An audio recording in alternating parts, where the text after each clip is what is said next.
Denver Broncos Mile High View, no commercials, no bullshit.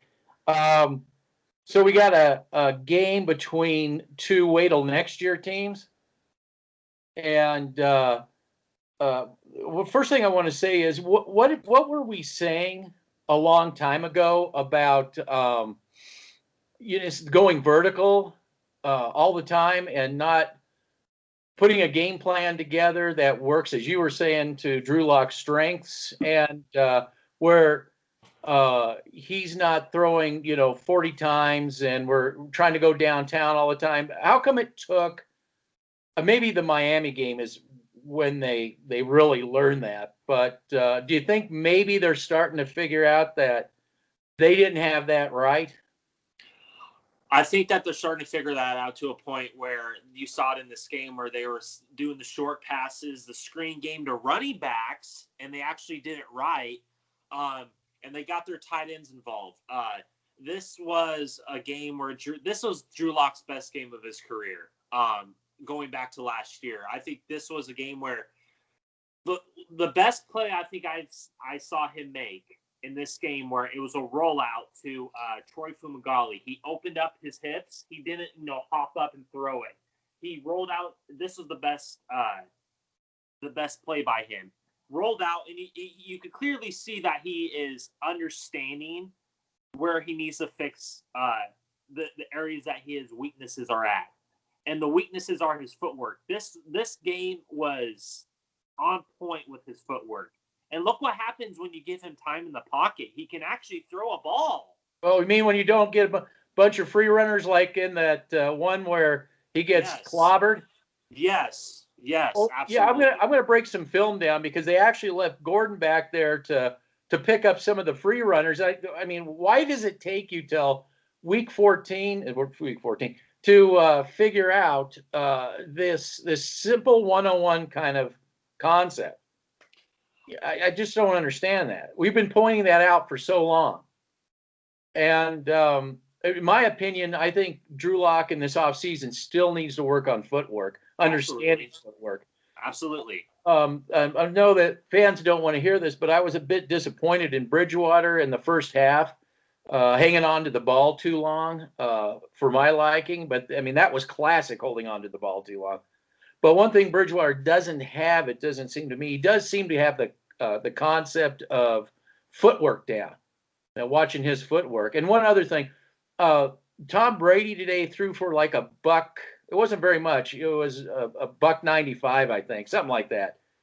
Did he end up winning the game? I thought he did.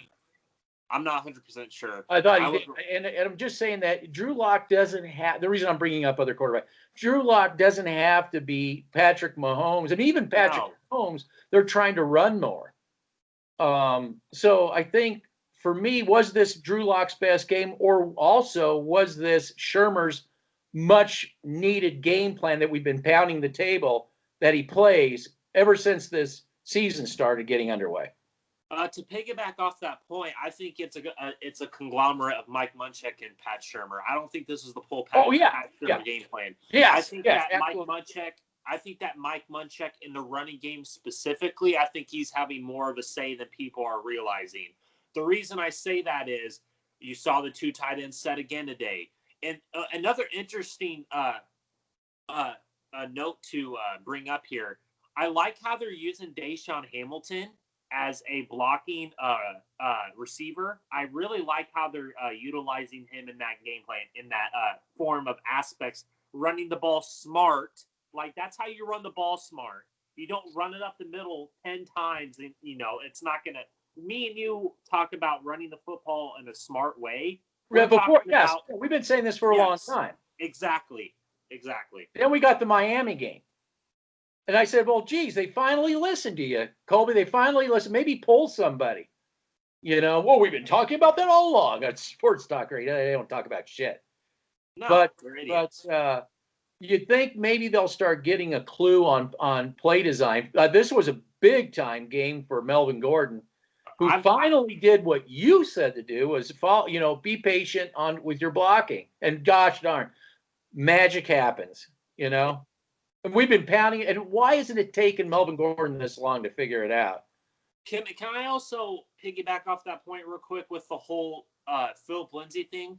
I don't know why they're making Philip Lindsay run up the A and B gap, because that's not his strength. That is Melvin Gordon's strength when he's patient running, and what I mean by that is. Oh yeah, yes. I don't know why they keep running Philip Lindsay up the middle. He's an outside runner, not an inside runner. Well, I'll tell you why. I know why they're doing that. Oh, we all know. I know why too. Okay, the reason why they're not doing that, or the reason they're doing that, is so that in the off season when he goes to show game film, all they have to do, all he has to do is say, well, this is the Denver just being dumb. Here's me when you utilize me correctly. This is what I can do. Yes. Plus, they did, at least these announcers admitted something Sports Talk Radio doesn't, is that Lindsay had a wrist situation he had to work through, so they weren't throwing the ball to him. Yes. For that reason, not because he can't catch the ball. That was the actual correct answer, the correct analogy. They'll most likely lose Lindsay. Nobody's going to be fooled by this nonsense. No, I'm not fooled by it, but this is why I love Drew Lock. This game specifically today, he has the tools to be a really good quarterback in this league. He just has to know not to go vertical all the time and not always take those chances. And what did I say last week? What they do with Patrick Mahomes? They always get him in rhythm. And that's how he takes the deep shots. What did they do today? They got him in rhythm. They didn't make it too hard for Locke, and they made it easy for him with those little swing passes, those little hitch routes and stuff like that with the tight ends, the receivers, etc. But I really like how they were utilizing Drew Lock's strengths in this game. They weren't utilizing his weaknesses. So that's why I've always said it's not a matter of Drew Lock as much as it is how are we using this guy? How are we developing him? So, it's easy to say somebody sucks. It's easy to say somebody sucks. Why do they suck is the bigger question. Exactly. So everybody just wants to hitch their wagon on something. But can we just shift for a second? Can we just end this discussion with AJ Bouye? It was a bad pick. Thank you. And let's move on from AJ Bouye. Our number 41, Bausby, our number 41, he is definitely playing better than AJ Bouye. Had he had more games under his belt, reps under his belt, I believe he would have got that interception. It wouldn't have been a problem. And I also believe that he wouldn't have made that crucial penalty that he got called for. They said he played it too good. You don't get that from Bausby. You get, as I showed, you get one play maybe per half from Bausby. Or I'm sorry, AJ Bouye. Take that back, AJ Bouye. That's all we get from him. To piggyback off your point there, great point. The piggyback on he looks faster than Bouye. He looks faster. Well, because he understands the game better. Exactly, because he fits this defense like the glove. I've been on the Bausby bandwagon since week one. I don't know why they cut. Oh, John Elway move. Another John Elway move that nobody likes to bring up. Big time John Elway move. Yeah. Reel them in. Yeah, if we didn't have John Elway, we wouldn't get Peyton Manning, but that's another subject for another day. Oh, Pat Bolden didn't get. But there was a press conference, and he really went into that about. I thought it was the opening. It wasn't. It was later on, but he mentioned that Pat Bolden was the reason he actually signed the dotted line. Go back and watch the press conference if you don't understand that, Feel Good fans. Yeah. So unfortunately, Elway's still an albatross around everybody's neck. And can I talk about going back to this game? They almost lost this game, and if you were a good NFL franchise, this game would have been over in the fourth quarter. This game would have been over in the third quarter. You can't keep teams around this long, especially the Carolina Panthers, who I believe are a very good team. They're just like 2-3 years away from really starting to hit their stride as an organization. They're a really good team. I'm not gonna take anything away from the Carolina Panthers. But can I bring up two other points here? Justin Simmons again. I don't understand why people continue to support him as a top 5 safety. His tackling sucks. He was getting blasted in pass coverage late in the game. He was missing assignments again.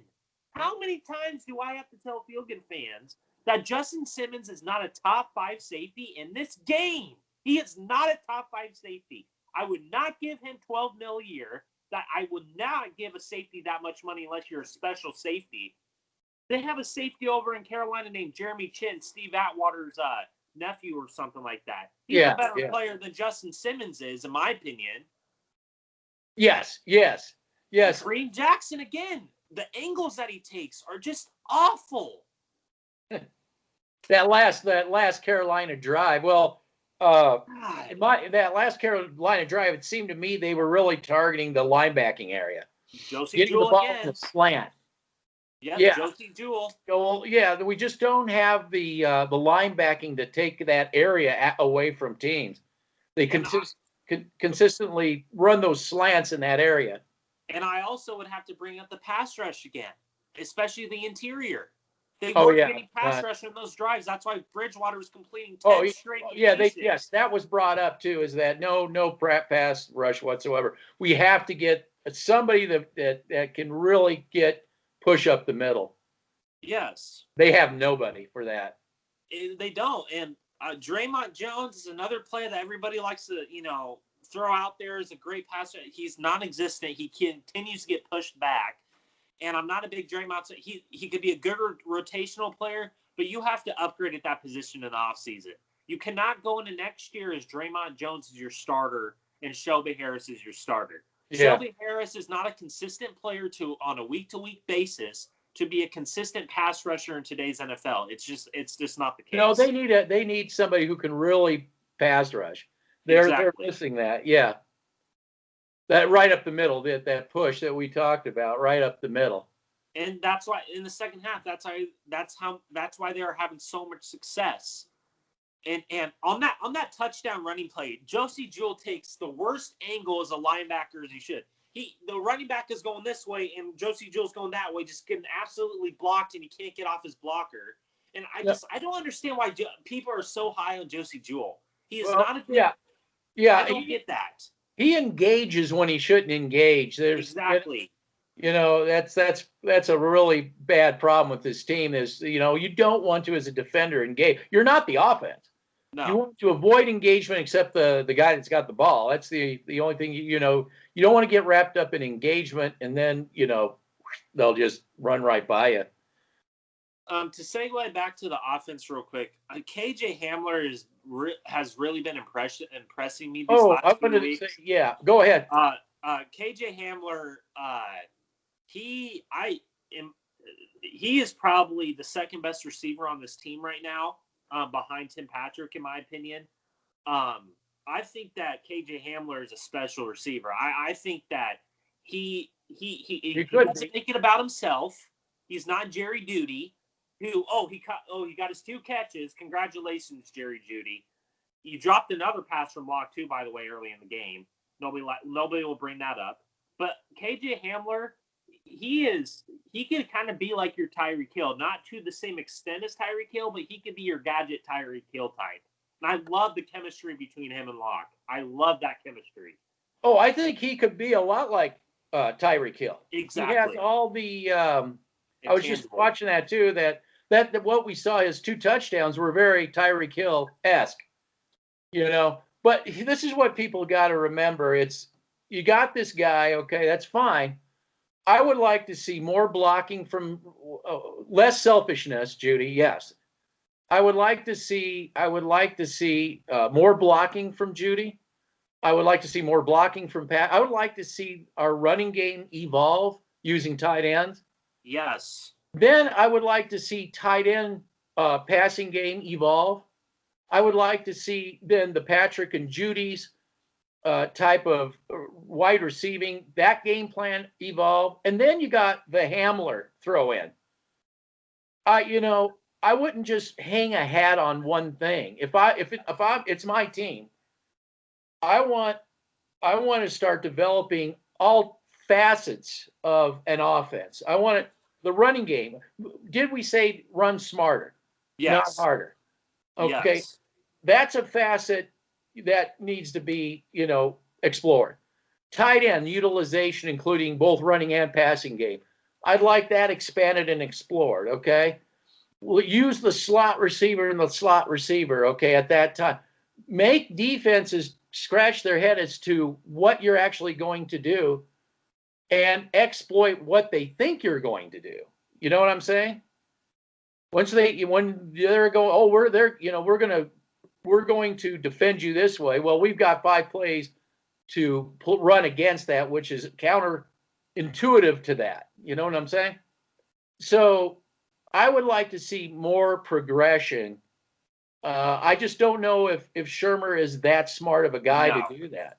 No, that's why, like, today, I think it was a combination. To be perfectly honest, I think that the Mike Munchak offense set up the Pat Shermer offense. Correct. And what I mean by that is you clearly saw the Pat Shermer offense with this 3 wide receiver sets and the 1 tight end, like everybody likes to talk about because he's that type of. But going back to the Mike Munchak offense, I love Mike Munchak, and the reason I love Mike Munchak is because he's not gonna. He's a straightforward coach.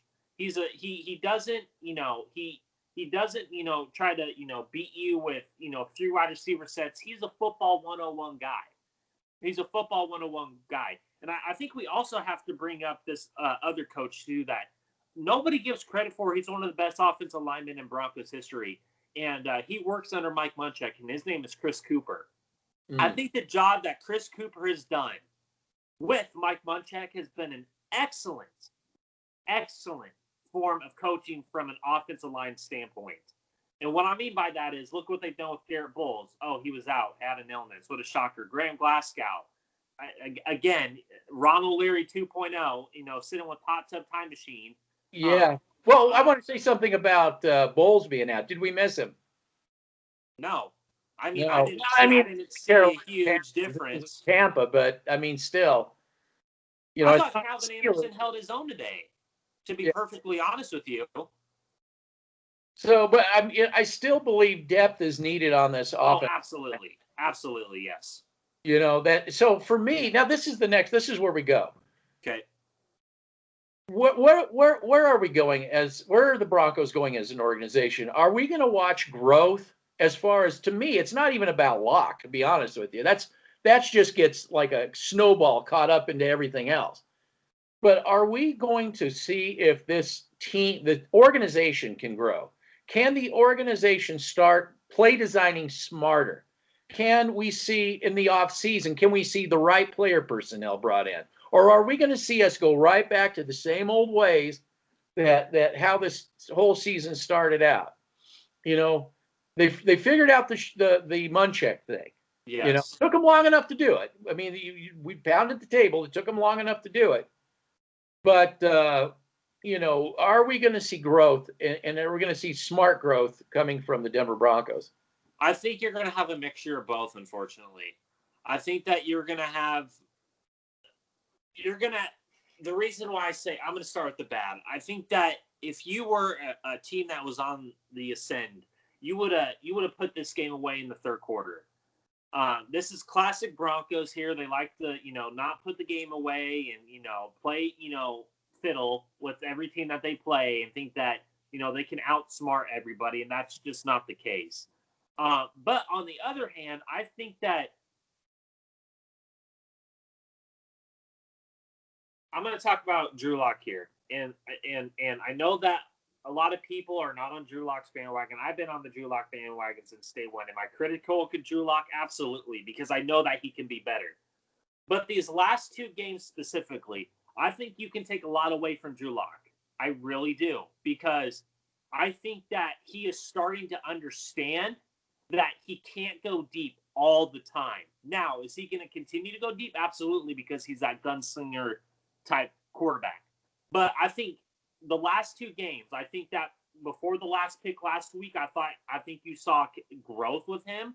I think this game specifically, I think this is the best game that I've seen him play.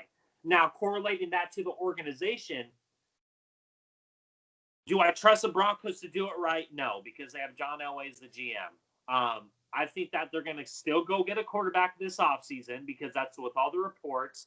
There's a report came out by Woody Page, a John Elway kiss ass. I love Woody Page, but he's a John Elway kiss ass. They said that they're looking at Mac Jones from Alabama, which a guy I brought up that they might target. I said Mac Jones from Alabama. So they're going to have a quarterback competition probably. You're the first person to bring it up. I think it's going to go between Drew Lock and Blake Bortles or Drew Lock, Mac Jones, and Blake Bortles. I think that's what you're going to see this offseason, and I think they're just going to ruin it. I think that's what's going to happen. Okay. I had a laugh when you're talking about Drew Lock because I said, I just need to see some stability. That's what you're saying is the last thing because I can't take it anymore. I can't take these quarterback, shuffles anymore. Yeah. I'm sick and, here's what this, again, if they do that, this is what they haven't learned. Going all the way back to maybe even with Orton and back with Cutler, all this, one thing we've learned about all these these carousel, there's no loyalty. No. With the Denver Bronco organization with quarterbacks, it totally disrupts the locker room. Exactly. Yep. It totally disrupts the locker room. It seems to me that, Locke has made some progress, albeit, but again, this isn't all about Locke. This is about an organization that the coaching isn't good. The coaching's not good. Mm-hmm. The picking of player personnel isn't good. It's on a multitude of levels. It's not about getting a quarterback. It's about the thing I just said about can we do all these things? I know. Okay, so so when it comes, the reason I bring up the whole Drew Lock thing, and this is why I bring him up, okay, is because that he brings a type of energy to this team that I haven't seen since Peyton Manning, and that's why I bring this up. He can galvanize the troops when he's on point. And so that can help an offense to a point. Now, what you're bringing up is a great point, and I'm not disagreeing with you at all. Agreed. But when it comes to this, what you're saying is perfectly true. Coaching has a big effect when it comes to what you see on the field. And also what you see on the field comes from the top when it comes to player personnel. And that's why I said it's a mixture of both. Make sure that I repeat myself, a mixture of both. I don't think that they'll get it right in the offseason because I never trust Elway to get it right. And the coaches, we're going to have to live Pat Shurmur another year. So unfortunately, that's what's going to happen. I think Vic Fangio is a damn good coach. Me and you have been preaching that since he's came to Denver. I think that Vic Fangio, what he's working with specifically, has kept this team respectable enough for the teams not to blow us out. I think that if they go after a quarterback, where would that quarterback draft pick be in the 1, 2, 3? Which round? Second round. Be another second rounder. Mac Jones is not a first round talent. He's a second round talent. A second round talent. Yep. So in the second round, can you get linemen still? No, I don't trust Elway doing that because he waits till the 4th, 5th round to get linemen. And he trades those picks away for AJ Bouye. I mean, this is okay. A linebacker in the second round. Now, okay. Now we can talk about that. I think linebacker is also a huge need for this defense. If Vic Fangio wants his defense to succeed, he needs a middle linebacker. Okay. Yeah. And the guy that I'm looking at, his name is Micah Parsons from Penn State. He opted out this year, but he is a beast. He is a Roquan Smith clone, but bigger. Now, do I trust Elway and them to get that? Yeah. No, I don't. No, he'll go get some off the cuff quarterback instead of. No, he'll probably go with the corner. No. You said quarterback. Second round. Back in the second round, I was talking about the first round. Do you think that guy will go in the first round? Micah Parsons or Micah Parsons, the linebacker. Yeah, he's a top 5. He's a first rounder. He's a first rounder. Well, okay, so we're not talking about. Of course, we don't trust that. No. What I'm saying is, in the second round, who can we get in the second round? If you got the linebacker, okay, we still haven't addressed push up the middle. Then I go defensive line. Defensive line in the second defensive line, because unfortunately, what I said a couple of videos ago. Sorry to interrupt you. The defensive line in the second round. What I said a few weeks ago.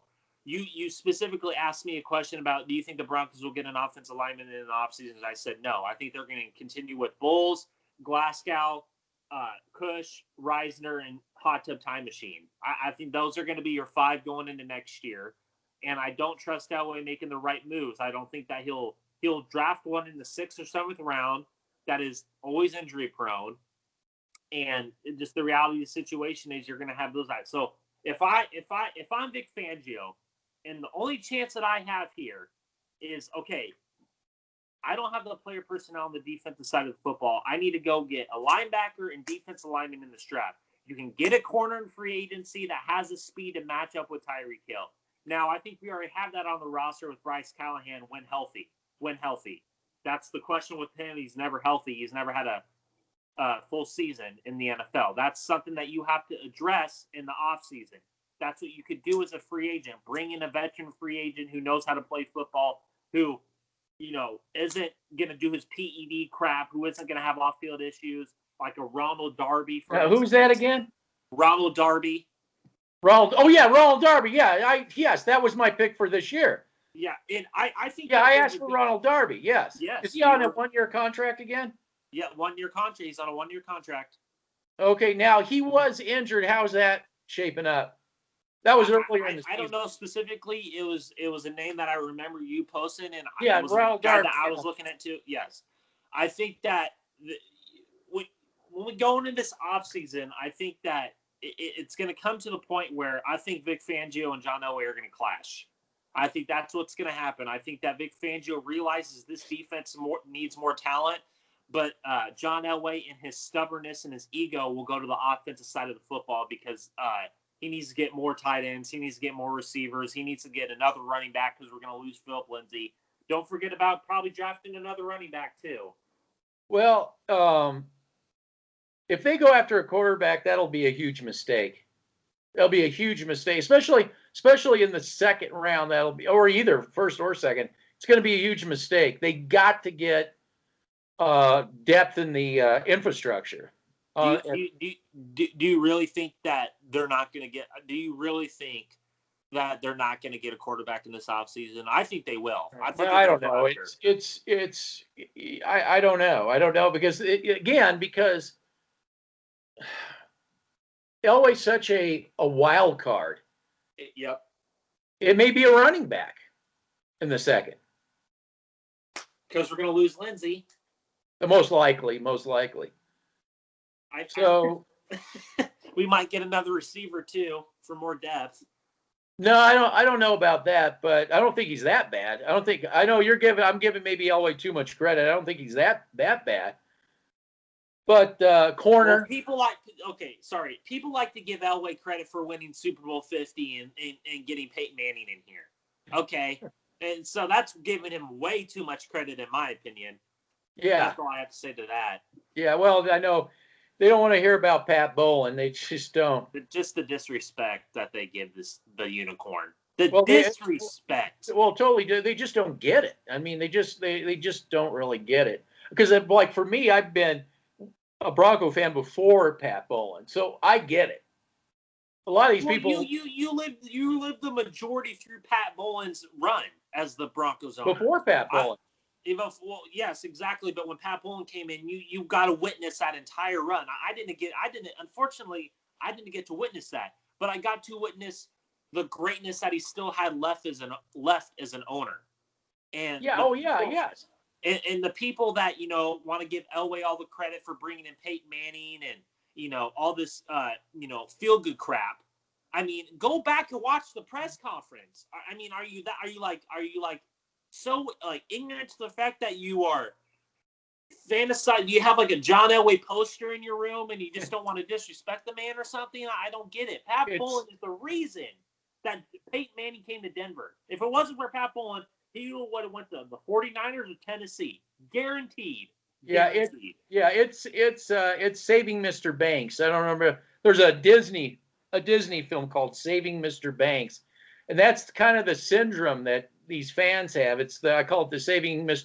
Elway syndrome. That it's Elway for them is daddy. That's their daddy, and they just don't like seeing their daddy being down and out. Let's say. Can I also bring up another point? And I want to ask you this. They said that Bradley Chubb is having a down year. Can I elaborate on that, please? Who's saying this? Sports Talk Radio. Oh God!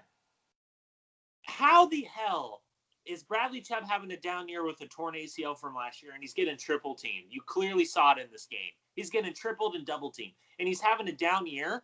How in the hell? Here's the issue.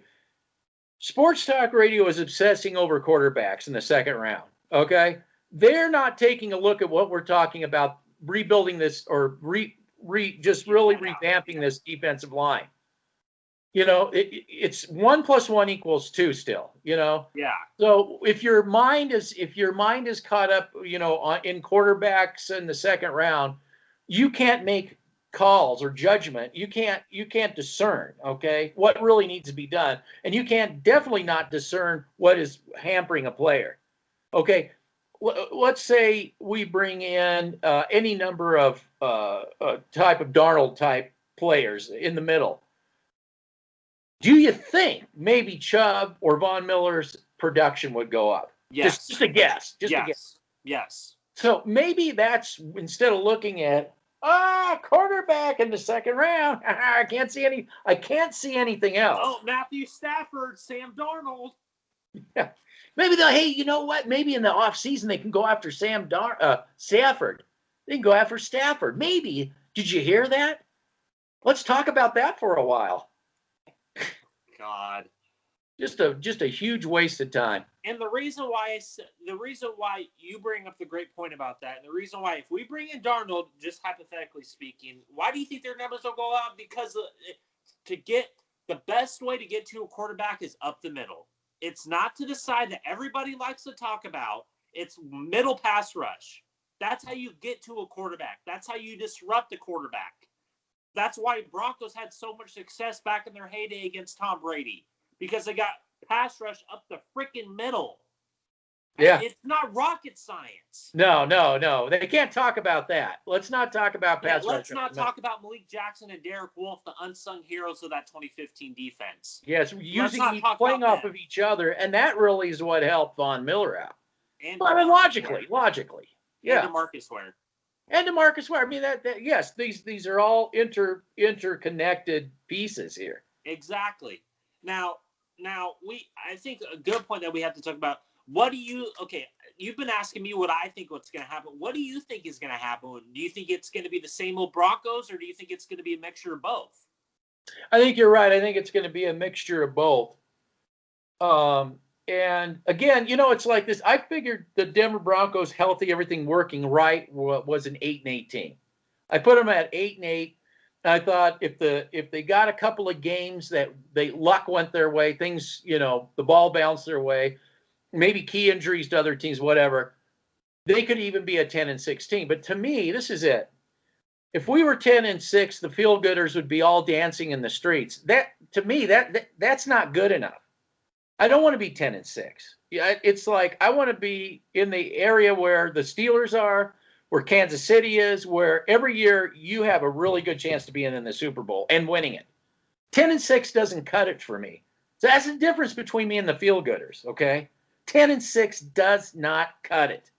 It's either good, it's either the best or it's nothing at all. It's got to be the best, and you can't make stupid decisions to be the best. You have to be smart to be the best. That's what it's about. AJ Bouye, why are we even discussing this anymore? This should be self-evident. That's just cap space that can get removed. Bring in somebody else in that space that we can rely on, that we actually need. 41, you can go take his place. Maybe we get some other depth somewhere else, but yes, offensive line, it's not good enough. It's just not good enough at the offensive line. They're consistently being pushed back by every team. It just isn't good enough. It has to be built up. Now, coming from that report with Woody Page, do you think that they're going to go after a quarterback this offseason? I think they will. I think that they're going to bring in a quarterback because they want to push Drew Lock. That's the narrative that's going around right now. Unbelievable. Well, what do you think? Well, if they listen to that, then they're not worth spit, because that take isn't worth spit. No, it's not. Right now, just take the quarterback out of the equation. Just take the quarterback out of the equation. Right now, the lines need to be built up. I don't care who the freaking quarterback is. I don't care if it's Tom freaking Brady. Exactly. The lines need to be built up, regardless of who you get. And if you're going to go in the second round and get a quarterback, you can go in the second round and get a quarterback anytime, okay? Right now, the priority should be the lines, both lines. Start getting these lines fortified. It's not good enough. If you want to be the 8-8 team, if that's what you want, if you strive for 9-7, then you go get a quarterback, if that's what you strive for. But if you're trying to get up there with Pittsburgh, Tampa, if you're trying to get up there with Kansas City, the Chiefs, if you're trying to get, let's even forget them. Let's say even the Tennessee Titans, or even the Browns. The Browns, the Indianapolis Colts are up and coming. Buffalo.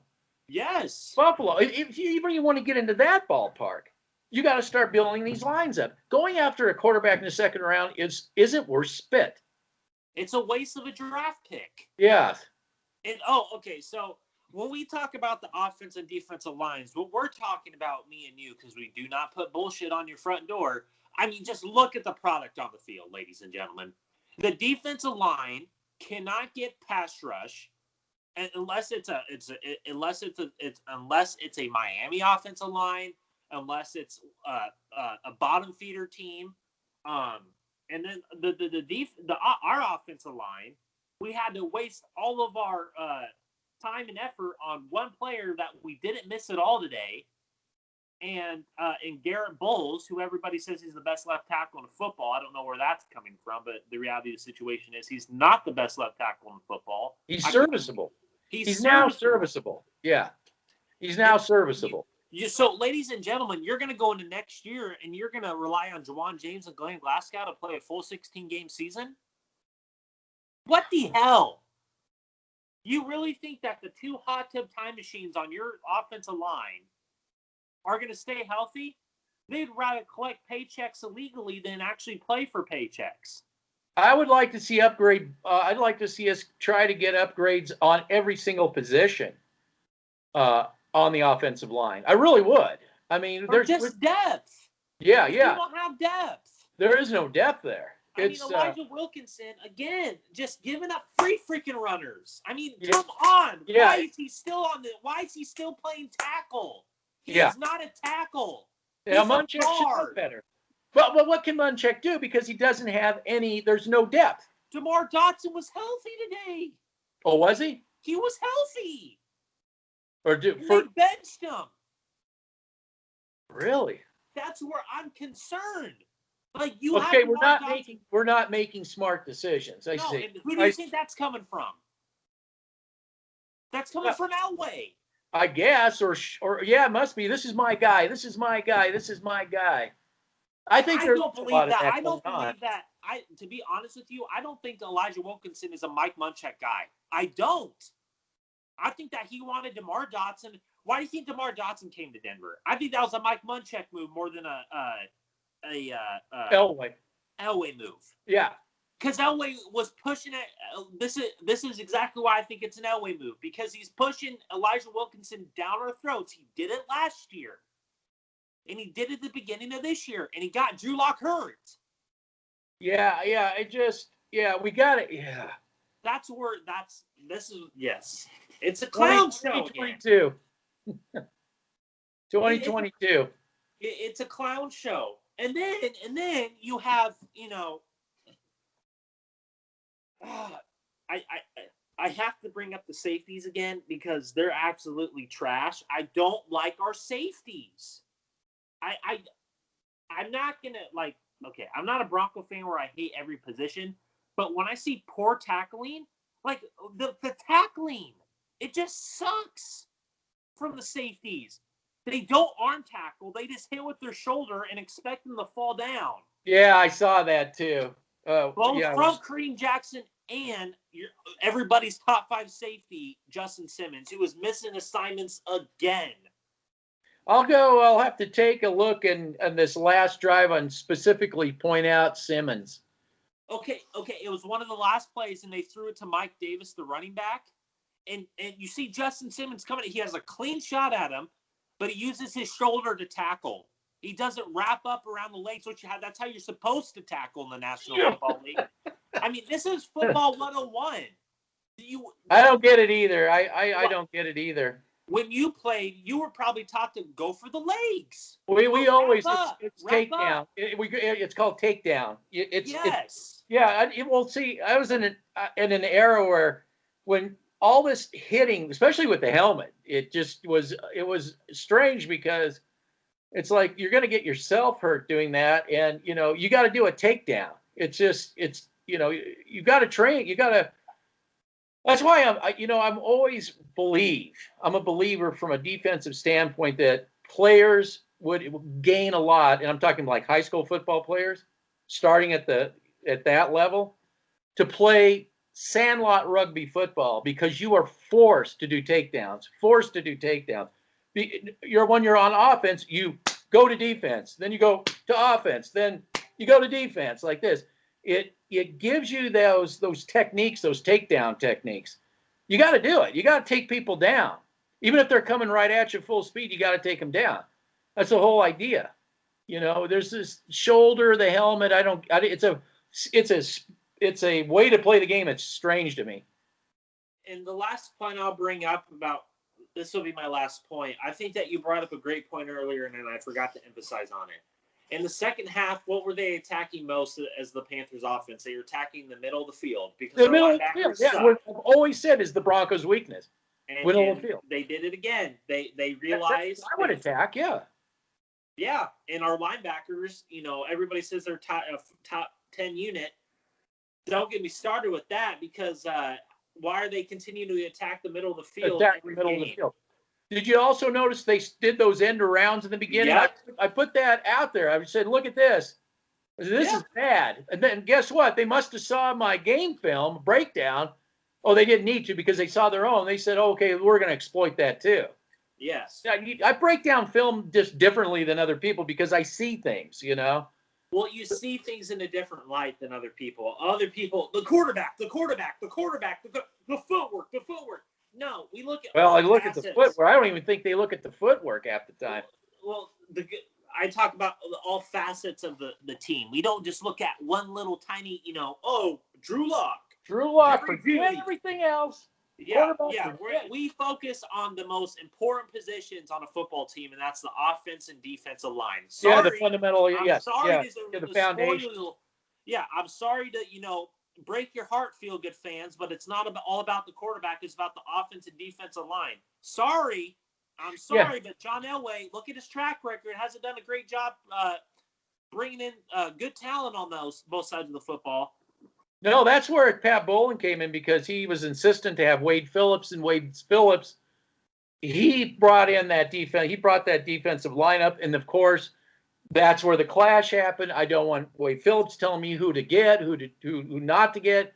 I'm not going to go through that. I'm getting rid of you. I'm going to get a yes man. His name is Vance Joseph. That's the way it's going to be. And how dare anybody think anything else? Because you should have saw this. All you Bronco fans should have saw that a mile away, and it's still here today. Oh, I saw that a mile away when they fired him because they went for Joe Woods, who's another yes man, by the way. But look how good he's doing in Cleveland, just to bring up another point. Well, player personnel. Yes. And I think this is what's going to happen in the offseason. I brought it up earlier. I think Vic Fangio and John Elway are going to butt heads. I don't think they're all buddies that everybody likes to he reminds me so much of John Elway's father. Like, seriously, they're not buddies, okay? If they were buddies, Vic Fangio would probably haven't brought back De'Vante Bausby.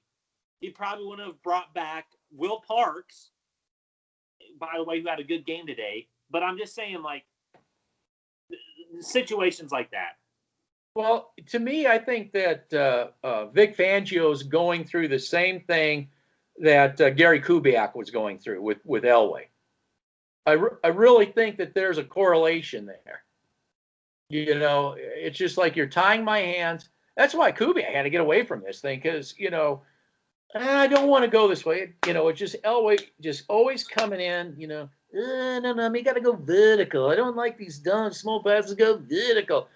Now, I do like the fact that they went downtown and that touchdown that they got, but, you know, sometimes taking the time off the clock would have been the better route. But in the beginning, there's times they shouldn't have ran the ball and they should have attacked downfield instead of, you know, when it was an obvious running play. That's when you can do that because, you know, but at the beginning of the game and suppose the end of the game, you know, where you want to run the clock out. So. But to piggyback off that point real quick, what set up those deep passes? It wasn't going vertical 24/7. It was the short passing game and running the football effectively. Yes. I'll get a defense every time. And if Lock can just work on that footwork a bit, it's just really, you know, it's, you know, Lock. Hopefully, what we could see him progress these next few games. But I'm so sick and tired of getting a new quarterback. I can't take it anymore. I really can't. I want to see. Okay, let's see this guy. He's not perfect. He's got some things. He's got some upside. Let's see if you can actually. I want to put it this way. Let's see, Denver Broncos, if you can get around yourself, if you can get out of the way of yourself, and actually get the most out of this quarterback the same way the Tennessee Titans did with Tannehill, basically. You know. I liked Tannehill. Tannehill. People were saying that all the time. And I'm like, I think he's actually a pretty good quarterback, and he's proving he's not exciting, but he's smart. He knows what to do with the ball. And it's a good system. You know what I'm saying? That's what they should do with Lock. It's a quarterback-friendly system. That's what Lock needs. That's what the Broncos need. They don't need another Elway carry the team on its shoulders because they're never going to find that. They need to find themselves and see if they can get around themselves and be that team that can be quarterback friendly, can build from the lines out. You got these great receivers. Now help them out by building from the lines out. I don't think they'll do that. I think that they're just gonna go back to their old ways. I'll be surprised if they do that. But if I was the GM, I would stick with Lock with another year, continue to build the trenches. It will favor you in the long run. It won't favor you short term. It will favor you in the long run. That's just that. Look how the Colts are. Look how the Colts have done it. Well, look at Arizona. Look at Arizona. They're built from the line. They're building from the lines out. Even the Giants. You know, the Giants. You know, nobody likes to talk about them, but they're damn. Got rid of Shermer. They got rid of Shermer, but they drafted defense and offensive linemen. They supplemented good talent in the trenches. And John Elway is the reverse psychology of that. He likes to go after corners, receivers, tight ends. The list goes on and on. I wonder if Shermer is that way too. If Shermer is going, yes. I wonder if that's what also got him fired in New York. In New York, I think that's a good possibility. I'll go. I'm gonna probably go on some New York message boards and I'm gonna ask him that. But going back to you're bringing up everything great when it comes to the Denver Broncos. Okay, Adam Peters got fired because he and Elway didn't get along. Gary Kubiak and him, the so-called friends, disagree because Gary Kubiak comes from a system where he needs good offensive line play to set up his offense. I mean, it's just the reality of the situation with his West Coast zone run scheme. Well, the firing of Peters should tell you everything you need to know about what's going on now. Why do you need a GM? I'm the GM. I'm the head coach. I'm everything. If Adam Peters was still here, we wouldn't have the same issues because Adam Peters knows how to build a freaking NFL team. Look at the gosh dang 49ers. it's not all John Lynch here. It's Adam Peters as well. The clashing, it's ridiculous. It's ridiculous. Why is the clashing? Why? Why? Because the guy right now, Mr. John L. Davis Elway, wants to call the shots player personnel, right? Yep. Okay. I have to call this out. Okay. I have to because as a Pat Bowlen supporter and the disrespect that he gets around the NFL and in Broncos country, let me just tell people this. And I'm going to continue to harp on it. If you believe that it was all John Elway that brought in Peyton frickin' Manning, then why does Peyton Manning not talk about John Elway more?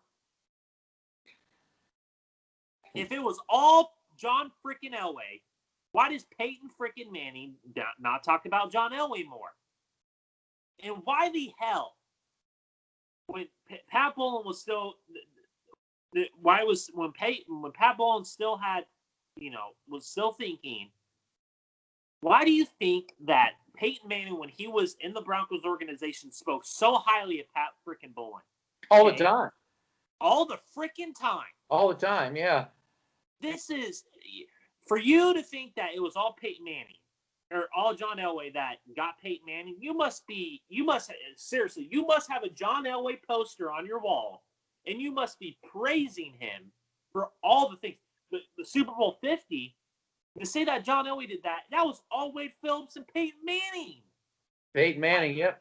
Wade Phillips, It wasn't John and Elway Pat who brought Bowlen. in Akeem Talib. It wasn't John Elway who brought in T.J. Ward. It was Peyton freaking Manning. And Pat Bowlen. It was all those guys, yeah. Yeah, and there was still enough. I think that because of that reality, that Elway knows that reality. Elway knows that reality, and I think that's why he got rid of Peters. I think he thought, I'm gonna make this mine. I'm gonna make it mine. That's kind of like how Shanahan was too. And I could go into the same kind of thing. I'm gonna make it mine. I'm gonna make it mine. And Mike Shanahan is not coming in as the offensive coordinator, so stop believing in that bull crap. Yeah, no. It's not gonna happen. No, I wouldn't either if I was him. No, because his ego is just as big as Elway's. Yeah, you never get nothing done. And again, I'm going to talk about this again. I'm not saying the Broncos are the Jets, but the organizational stability of the Broncos is similar to the Jets. Yes. That's what I'm talking about. If you think about it, it's really weird. It's a really weird situation with Fangio, with Shermer, with Munchak, and with Elway. It's just weird. It's really weird. It's like spaghetti on a wall. I don't know. It's see what sticks. It's just it's strange. That's all I can say. Owner. Throw the no owner in there too. The whole thing is just bizarre. Throw in Brittany Bowlen too, because she is apparently going to be the next owner. Well, how's that going to happen when exactly? Stop saying that Brittany Bowlen is going to be the next owner. This team is going to be freaking sold. Yeah. And they're going to and to bring up another point, do you think that Mike Munchak is having more of a say in the running schematics than we realize? Oh, absolutely. And believe it or not, you'll probably disagree with me on this, but Elway may even have a hand in that. Hey, I brought in Munchak. Why don't you listen to, again, it's ego driven. Why don't you listen to Munchak and see if we can get this blocking schematics correct, What do you think of Melvin Gordon the past 3 weeks? Well, he listened to you. He must have listened to the podcast and listened to you about being patient. Magically, that works. Set up your blockers, it will open holes for you. Yeah. Oh my gosh. Yes. It's so hard. Yes. Now we'll run Lindsey up the middle. Well, they've ran Lindsey up the middle before. I think the problem isn't Lindsey. Let me take back what we were saying. I said to show other teams. I'm giving Elway more credit than I deserve. What I think is they don't understand that they don't have the player personnel up front to run a lot of those Lindsey up the middles. That they need to get better player personnel to get better, separation. I think the best season that you saw out of Lindsey was the year when Bill Musgrave was offense coordinator and Case Keenum was the quarterback, because they knew how to utilize Philip Lindsey correctly. They realized that their offensive line wasn't great, but they utilized a running schematic scheme in a smart and effective way that we haven't seen in Denver since Bill Musgrave, and that should tell you something. Yeah, yeah. Now, why do you think Bill Musgrave was probably fired? Because him and Elway clashed. Oh, yeah. Well, if you bring in new, yes, we have to revamp. It's all got to be new. And, I mean, you got to decide what system you want to run. I mean. It's okay. Okay, look at the Chiefs. They almost lost to the Dolphins. By the way, haven't I said the Dolphins are a pretty damn good team? And Did Miami come back in that game? Miami came back in that game? They almost beat the Chiefs. Really? 33-27. Oh, wow. Okay. So all you feel-gooders want to say that Patrick Mahomes is a god and he throws 2 interceptions, and you saying that he does it all? That defense or the Chiefs actually came to play today. So don't sit here and say that Patrick Mahomes is this all-world quarterback, because he's just as mortal as all the other quarterbacks in the National Football League. All I see is a quarterback. I don't see anything else. If I had Andy Reid as my offensive play caller, and I had Tyreek Hill, Travis Kelce, Mecole Hardman, Sammy Watkins, if the list goes on, Clyde Edwards-Helaire, Le'Veon Bell, if I had those talent, I'd be probably the best quarterback in the National Football League. Yeah. So don't get me started with Patrick Mahomes as this all-great running back or quarterback. I don't want to hear that crap. Yeah, well, he's a good quarterback, but again, look, the offensive line out. Thank you. Look at the team. Thank you. Look at the team. Yes, they've been together for 2-3 years, and they, like you said, a good offensive line. Well, that's why I'm impressed with somebody like Tannehill. Okay, he doesn't have all that, right? No, he doesn't have that, but he's got a coaching staff that understands building from the lines out. He's got a stud receiver. He's got serviceable receivers. Yeah. He's got a great running back, and they know how to interchange the parts. That's all I'm asking for here. And another team that you could bring up, the Colts with Phil Rivers. Phil Rivers doesn't have that great of an arm talent, but they're a good team. Yeah. They're a damn good team, by the way. Yeah, because they're neck and neck with Tennessee. Well, yeah. How are they built? How are they built? They're built from the ground out. From the ground out, exactly. Like Pat Bullen preached. And to bring up your point about the 9-7 and 8-8, I want to bring up this point real quick.